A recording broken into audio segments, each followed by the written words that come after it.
इस मानवतावादी कार्य से दो राष्ट्रों के भावी संबंधों में विकास भी होगा। शरणार्थियों को आश्रय देने के मानवतावादी कृत्य का मैं समर्थन करता हूं। बंद करो परंपरा और मानवता की बातें। हम ही मानवता और परंपरा की बातें करते हैं और हम ही कुचले जाते हैं। दो राष्ट्रों के संबंधों के विकास की बातें करने वाले कुलमुख्य भूरिग्रवा की बात मान ली जाए तो तक्षशिला के नागरिक ये निश्चित समझे कि शीघ्र ही तक्षशिला भी खंड खंड में बटा व जर्जरित दिखाई देगा। जिन विदेशियों को शरण देने की बात आप कह रहे हैं, कल वे भी तक्षशिला की भूमि पर अपने अधिकार का दावा करेंगे।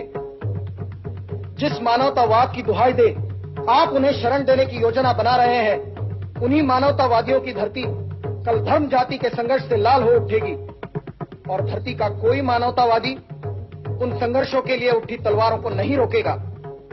कल यही शरणार्थी आपके साथ पौर सभा में बैठेंगे और आपके निर्णयों को प्रभावित करेंगे।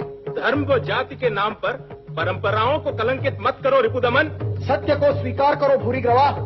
जहां तक्षशिला के भविष्य का प्रश्न है, वहां भावनाओं का कोई स्थान नहीं है। हमारा धर्म अलग, हमारी भाषा अलग, हमारा व्यवहार अलग। कल इन्हीं भेदों के नाम पर भेदभाव होगा और संघर्ष होगा।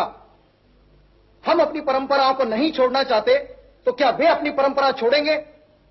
कल यही शरणार्थी आपके राज्य का अविभाज्य अंग होंगे और यही आपके सामने बैठकर अपने तथाकथित अधिकारों की मांग करेंगे। तब आपका मानवतावादी हृदय उन पर हथियार उठाने में संकोच महसूस करेगा। क्या पौर सभा मुझे आश्वासन दे सकती है कि कल शरणार्थियों के कारण गांधार खंडित नहीं होगा? क्या कोई पौर मुझे आश्वासन दे सकता है कि कल यही शरणार्थी अपनी मातृभूमि लौट जाएंगे? क्या पौर सभा स्वयं आश्वस्त है कि शरणार्थियों के पुनर्वसन के नाम पर शासन तक्षशिला की प्रजा पर नवीन करों का बोझ नहीं ला देगा? सभाध्यक्ष उत्तर दे। सभाध्यक्ष उत्तर दे। सभाध्यक्ष उत्तर दे। सभाध्यक्ष उत्तर दे।